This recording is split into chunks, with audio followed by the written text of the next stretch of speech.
जय नमस्कार साथियों, आइए देखते हैं क्लास 12th का क्वेश्चन 1.7। क्वेश्चन कह रहा है कि स्थिर वैद्युत क्षेत्र रेखा एक सतत वक्र होती है, अर्थात कोई क्षेत्र रेखा एकाएक नहीं टूटती। कहने का मतलब ये दोस्तों की जो वैद्युत क्षेत्र रेखाएं होंगी ये सीधे कंटिन्यूअस कर्व होती हैं, ये बीच में कहीं ब्रेक डाउन नहीं होती, मतलब बीच में ऐसे टूट करके ऐसे आगे नहीं जाती। ठीक है, ऐसा क्यों होता है दोस्तों, यही पूछ रहा है, ये बीच में टूटती क्यों नहीं है, ध्यान से समझिएगा। मान करके चलिए कोई वैद्युत क्षेत्र रेखा है जो एकाएक टूट गई है मेरे दोस्तों, तो टूटने से क्या होगा, ध्यान से समझिएगा। टूटने से ये होगा कि यहाँ पर आपका अगर एक बिंदु यहाँ पर है, दूसरा बिंदु यहाँ पर है, मान करके चलते हैं ये बिंदु ए है और ये वाला बिंदु बी है।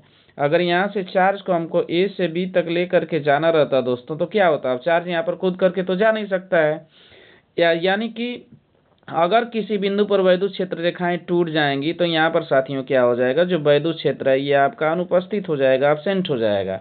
तो यही इस क्वेश्चन का आंसर हो जाएगा कि वैद्युत क्षेत्र रेखाएं एक सतत वक्र होती हैं, एकाएक नहीं टूट सकती, अचानक नहीं टूट सकती, क्योंकि अगर ऐसा होता है तो जिस बिंदु पर वैद्युत क्षेत्र रेखाएं अचानक टूटती हैं वहां पर वैद्युत क्षेत्र अनुपस्थित हो जाता है, तथा कभी भी कोई भी आवेश एक बिंदु से दूसरे बिंदु पर कूद कर नहीं जा सकता, इसलिए वैद्युत क्षेत्र रेखाएं कभी भी अचानक नहीं टूट सकती।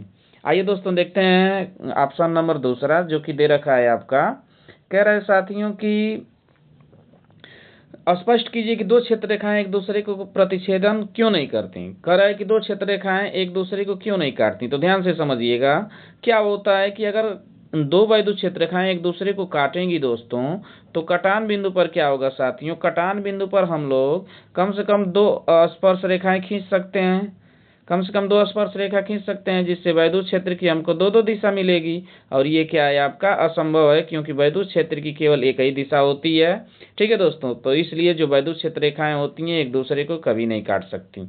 तो ये था इस क्वेश्चन का पार्टिकुलर सॉल्यूशन। आई थिंक आपको समझ आया होगा। अगर समझ आ रहा है साथियों तो please like share and subscribe. Thanks for watching.